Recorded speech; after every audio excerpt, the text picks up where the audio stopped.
Você sabe o que é bronquiolite?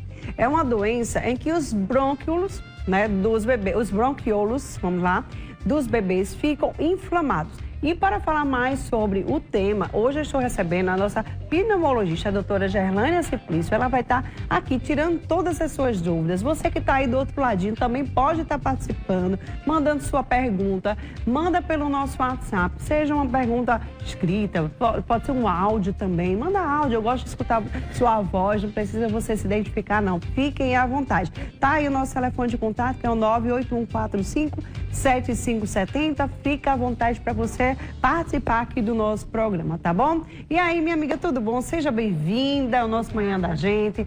Mulher, tu viste aquele bolo? Maravilhoso. A gente ficou aqui tudo babando, né? Água na boca. Ninguém merece. Mas, doutora, bronquiolite, o que é a bronquiolite e quem são os causadores dessa doença? Então, como você bem falou, bronquiolite é a inflamação dos bronquíolos.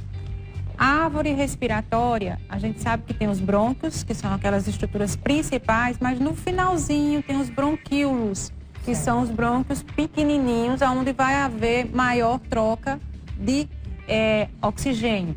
Então, a inflamação desses bronquíolos leva ao quadro de bronquiolite, é uma inflamação. E é muito comum em crianças na faixa etária abaixo de 2 anos. E o que a gente observa, os sintomas, justamente é falta de ar, cansaço, chiado, tosse. E esses sintomas geralmente eles aparecem quando a criança tem um quadro respiratório infeccioso. Geralmente, nas crianças, as bronquiolites, elas são resultantes das infecções virais. E a gente Bronquite e bronquiolite é a mesma coisa? Ou tem algo diferente? São diferentes. A bronquite é justamente a inflamação dos brônquios. Né? E essa bronquite ela pode ser causada por diversas causas que a gente fala infecciosas, poluição, tabagismo, que está muito relevante com o tabagismo. Já a bronquiolite não, é a inflamação dos bronquíolos, das estruturas menores. Certo. E tem um tratamento, doutora? Como é que é feito esse tratamento? Tem. É feito o diagnóstico, geralmente o diagnóstico é clínico, sintomas, como nós falamos, tosse, falta de ar, chiado, exame de radiografia e geralmente é o pediatra ou o especialista pneumologista que reconhece esse quadro e o tratamento geralmente dos sintomas, da tosse, da falta de ar, do chiado e principalmente da inflamação dos bronquíolos. Que a gente vê muito nebulização, uso de bronquilatadores, inalatórios, que a gente conhece como bombinhas. Se tiver associação com infecção bacteriana, usa antibiótico. Certo. Doutora, me diga uma coisa. Se não for tratado tudo direitinho, pode levar à morte? Vou logo direto ao ponto, porque tem gente que fica, ai meu Deus, leva à morte. Mas é bom você saber, porque já cura rápido, né?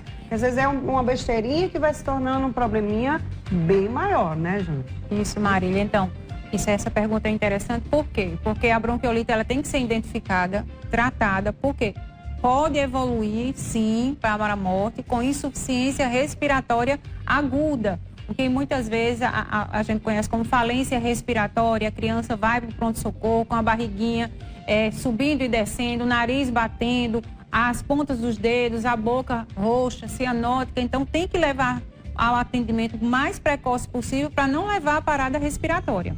Doutora, só dá mais em crianças ou adultos também tem?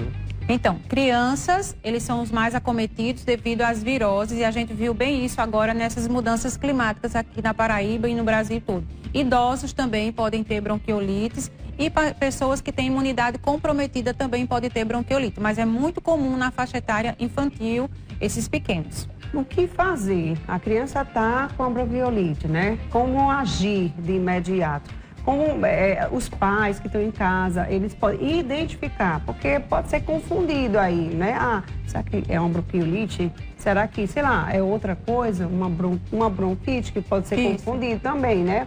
Tem tosse, tem o quê, doutora? É coriza? Tem. Geralmente, como inicia como um quadro respiratório viral, a maioria deles, então o nariz pode ter coriza, pode ter febre, geralmente a febre é alta, que não melhora com medicação. E mesmo a criança medicada para febre ainda continua cansado, chiando. A mãe vai perceber que a criança não vai estar gemente, não vai aceitar alimentação, não vai querer tomar água, nem se alimentar. E uma coisa interessante, é a barriguinha da criança. Ela geralmente fica subindo e descendo, mostrando que já existe falência dos músculos respiratórios. Nesse caso, é recomendável levar a unidade mais próxima possível, um hospital, uma emergência pediátrica, para atendimento e reconhecimento da síndrome respiratória para tratamento adequado. Existe, assim, um tratamento feito com a fisioterapia para dar uma melhorada também, doutora? Existe. Então, tem umas pessoas que elas fazem, né, aquele processo todinho para limpar mesmo, assim, é bem interessante, é bem legal. Existe o tratamento medicamentoso, com medicamentos bronquidilatadores, inalatórios, nebulizações, que muitos os pais conhecem como bombinhas. Alguns necessitam de antibiótico, mas a fisioterapia também pode se tornar necessária nesses casos, principalmente para tirar a falta de ar e diminuir a tosse e a secreção. Ok. Vamos lá, vamos para as perguntas. Já vou liberar aqui, tá, Jai? Bora lá. Primeira pergunta. Bom dia, minha filha está tendo tosse com frequência. Pode ser o quê, doutora? Eu dou antialérgico, mas só resolve na hora. Depois volta. Mas aí, será que a pessoa está dando um antialérgico também uma vez? Aí também não resolve não, viu? Uma vez. Tem que ter um tratamento, Tem que ter um doutora? tratamento. Primeiro, tosse. Tosse é um sintoma e precisa ser identificada a causa. Em crianças, é muito comum rinite, sinusite e asma brônquica. Então, uma criança que tem tosse de repetição, tem sintomas de atopia, de alergia, nariz escorrendo, coriza, olho coçando, tosse seca ou tosse produtiva, com muita frequência, tem que procurar o especialista até para identificar se não é asma ou outra doença alérgica. Demora quanto tempo essa bronquiolite? Mais ou menos Então, uma semana, 2 dias, 3 para ir embora? Isso, depois que começa o tratamento. Dependendo, se for uma bronquiolite leve, né, geralmente 14 dias, é o tempo que a gente fala necessário, 10 a 14 dias. Mas dependendo da gravidade, pode demorar mais um pouquinho, porque vai precisar de intervenções, de medicamentos, de fisioterapia, e muitas vezes a criança fica hospitalizada para fazer o tratamento.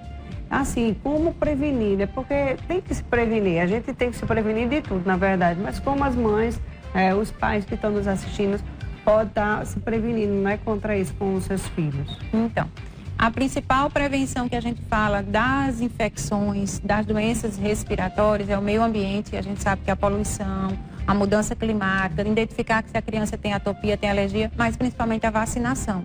Então, a gente observou que depois da pandemia as crianças adoeceram mais, porque estão mais expostas, saindo mais, viajando mais, tendo mais exposição e adoecendo mais. Então, a vacinação e o cuidado com essa exposição, a higiene das mãos, do ambiente, do quarto que dorme, tudo isso tem que ter cuidado. Tem gente que tem bebê, no outro dia já quer ir passear. Não é assim não, viu, minha gente?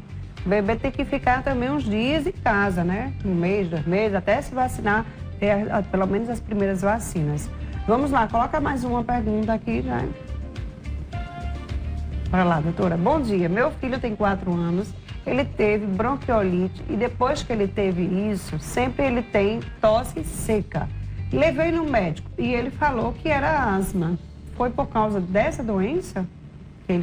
Será que foi por causa disso? Então, a bronquiolite, como ela é inflamação dos bronquíolos, algumas crianças podem ficar realmente com tosse. Né? E a tosse, ela precisa ser esclarecida para ver se não é asma. Já existem outras crianças que são mais alérgicas e elas podem ter tido a bronquiolite e já ter um quadro em seguir de asma para que seja identificado e tratado. Uma pessoa que é muito alérgica, tem asma, tem rinite, sinusite, tem tudo que é de ite, essa pessoa ela tem mais predisposição a ter uma bronquiolite?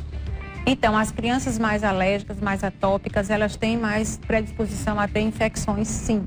Principalmente porque já tem o brônquio inflamado, né? E essas crianças, com essas infecções, os brônquios ficam mais inflamados ainda. E essa questão de atopia respiratória é muito séria. Os pais têm que identificar, levar ao especialista para que seja diagnosticado e tratado precocemente quando criança, para que não se torne um adulto com consequências. Muitas consequências, né? Eita, tá aí. Tem mais alguma pergunta aí? Tá organizando a pergunta aí. Você que tá em casa pode tirar suas dúvidas, tá, gente? Através do nosso WhatsApp, que tá aqui na nossa telinha, tá? Fiquem à vontade, é o 98145-7570. Hoje a gente está falando sobre bronquiolite, que é mais acometido em crianças, não que adultos não possam ter, mas crianças são as principais vítimas, né? Bora lá, gente, vamos colocar mais uma. Bom dia. Bom dia, minha filha tem 3 anos e toda vez que fica frio, ela fica resfriada, tem tosse, o nariz escorrendo o dia todo, faço lavagem nasal, mas não passa e às vezes ela tem febre. Eita, gota, tosse, resfriado, olha o nariz escorrendo. E aí, doutora, tem tudo isso? Tudo isso que nós falamos, é aquela criança alérgica atópica, o nariz, os olhos, a tosse, a secreção. Então, essa questão da higienização, da lavagem das narinas tem muita importância para as crianças alérgicas, porque se não lavar, vai acumular secreção, vai acumular muco e pode vir a infecção, que geralmente são as infecções virais e posteriormente podendo ter infecção bacteriana. Doutora, aquela lavagem, né? Menina, aquela lavagem com soro. Bota o soro, sai do outro lado. Bota o soro, sai do outro lado. Tem que ter muito cuidado também na hora de lavar. Tem que saber lavar, né, doutora? Também Isso. não é de todo jeito. Tem que ter uma manha, tem que ter um jeito. Isso.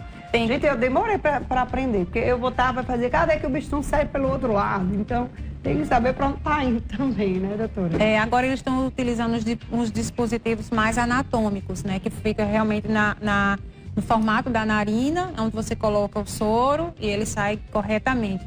Tem que ter cuidado, claro, para não engasgar e não broncoaspirar aquela secreção. Então, tudo isso tem que fazer com muito cuidado. Tem muita gente perguntando a mesma coisa, eu vou perguntar logo para não ter que, né, demorar. Tem muitas crianças que estão corizando muito, o tempo todo, né? Vivem corizando, não passa, não para. Doutora, isso é devido ao quê? Por que uma criança coriza tanto? Essas corizas têm muita relação, como a mãe colocou anteriormente, clima. Esfriou demais, ventou demais, poeira, mudança, por exemplo, as folhas soltando mais pólen. A gente não vê muito isso aqui no Nordeste, mas se a gente for para outras regiões, onde tem bastante pólen, as crianças adoecem mais. Poluição ambiental, cigarro, filhos de fumantes ou parentes de fumantes também pode corizar mais, tossir mais. Interessante a gente falar também da poluição e do tabagismo, que também pode levar a quadros alérgicos. Às vezes a gente só se situa em infecções e no ambiente de casa, mas também tem que levar em consideração a poluição e também o tabagismo. Então, essa questão nasal em crianças é muito comum pelas mudanças climáticas, pela poluição, pela exposição ao cigarro, e tem pessoas que já são atópicas familiares. Na própria família, a mãe já é alérgica, o pai já é alérgico, então a tendência da criança também ser alérgica. E o cuidado é higienização, lavar bem essas narinas e tentar identificar se tem algum sinal de alerta, claro, com febre alta, com secreção amarelada e falta de ar.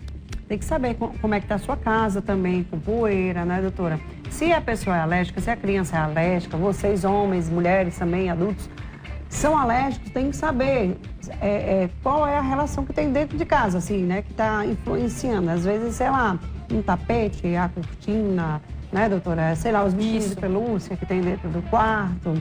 Enfim, tem que saber também a causa. Por exemplo, meu filho, ele tem rinite, então se ele acorda, né, com ar-condicionado, ele bota o pé no chão, começou, gente. Rinite, começa a espirra, começa a corizar, encosta às vezes o olho, enfim, já fica quadro alérgico. Ele tem esse quadro alérgico. Aí, quando a gente não sabe, né, que no início a gente acha, meu Deus, o menino está gripado. Eu acho que ele está com isso. Mas tem que identificar o que é alergia e o que é uma gripe. Isso, né? Então, muita gente às vezes confunde, né, por ver a criança dessa forma, já acha que a criança amanheceu doente. Mas tem que identificar toda a causa. Né, se tem realmente isso que eu falei na sua casa aí, tá? Vamos lá, mais uma pergunta. Bom dia, meus filhos fazem mais de 4 meses que estão tendo tosse. Já tomou tanto remédio e não resolve a tosse. O que fazer, doutora? Mais de 4 meses, gente, tomando... Não, isso não tem condições, não. Será que está tomando o remédio certo? Não... Será que ela está americana a criança sem levar ao médico? Tem isso também, né? Tem. A automedicação não é correta. Então, tem que saber investigar o que é isso. 4 meses sem parar a tosse. Mais de 40% das queixas respiratórias, a gente observa a tosse como o principal sintoma. Então, a tosse ele pode expressar um problema respiratório pulmonar, como também respiratório das narinas, das vias aéreas superiores. Pode estar relacionado com a alergia, que a gente chama rinocinusite alérgica, e algumas situações, que não é um caso de crianças, doença do refluxo. Mas quando a criança ela tosse por mais de 4 meses, tem que ser identificada a causa. Se é alérgica, se é uma sinusopatia crônica ou se é asma brônquica. É verdade. Então tem que fazer um diagnóstico para poder tratar o sintoma. Às vezes a gente fica dando antialérgico, xarope, fazendo nebulização com soro, com medicamentos, mas não identifica a causa da tosse. Então tosse por mais de 4 meses, a gente considera como tosse crônica e tem que ter um diagnóstico do que se trata e não ficar só tratando a tosse, porque não vai ter êxito nesse tratamento. Tem que tratar realmente a causa da tosse. É verdade. E xarope, gente, olha, eu digo logo assim, o xarope não é só o xarope que resolve não, viu? Tem que ter um tratamento mais específico, Isso. né, doutora? Ah, vou comprar um xarope que fulaninha deu para a filha dela. Deu certo, então vai dar para minha. Ah, vou comprar aquele xarope top, viu, gente? Ó, piriqueda, tomou, ficou boa. Mas nem sempre aquele que a gente toma, né, serve para outra pessoa, para o vizinho, entendeu? Então, cada caso é um caso diferente. Tem mais uma pergunta aí, Jai? Tem? É só a última agora? Já? Vamos lá, vai. Coloca aí rapidinho. Bom dia, meu filho tem 7 anos e toda vez que ele gripa, ele cansa e se ele faz alguma atividade, ele cansa também. Fico muito preocupada e não sei o que fazer. Ele vive na bombinha. Se ele cansa muito, provavelmente ele deve ter asma. Ele tem né, asma, doutora? Com certeza. Então, existe essa pesquisa nas crianças. Essa criança que tosse, hoje tem até conceitos, né? Que criança que tem mais de 2 crises de tosse ao ano já tem que procurar pesquisar doença alérgica e pesquisar asma brônquica. Com certeza essa criança deve ter asma, porque ela gripa, ela chia e usa bombinha e não melhora. Ou seja, será que a bombinha que ela está usando é o medicamento correto? A gente às vezes dá só bronquidilatador, às vezes precisa de outra associação de medicamentos, levar no especialista para fazer um exame clínico correto, examinar, orientar as medidas de casa, higienização, como também o medicamento correto para não ser um adulto com consequências dessa asma não diagnosticada e não tratada. É verdade. Doutora, já estou sem tempo, viu? Obrigada por ter vindo aqui participar do nosso programa, esclarecer um pouco sobre a bronquiolite, que é um assunto também importantíssimo. Então, mamães e papais, tem um recado aí final da doutora. Doutora, fica à vontade, né, para deixar um recado para essas mães, para os pais que estão nos assistindo. Então, as principais recomendações são a higienização da casa, né? Os ácaros, os travesseiros ter cuidado, lençóis de cama e a vacinação. A gente não pode deixar de falar nesse ponto, principalmente para os pequenos. A vacinação é muito importante para prevenir outras doenças e também detectar os sintomas mais precoces possível. Tá aí, recado dado da doutora Gerlânia. Viu? Vão um pequeno intervalo. É bem rapidinho, é o tempo de você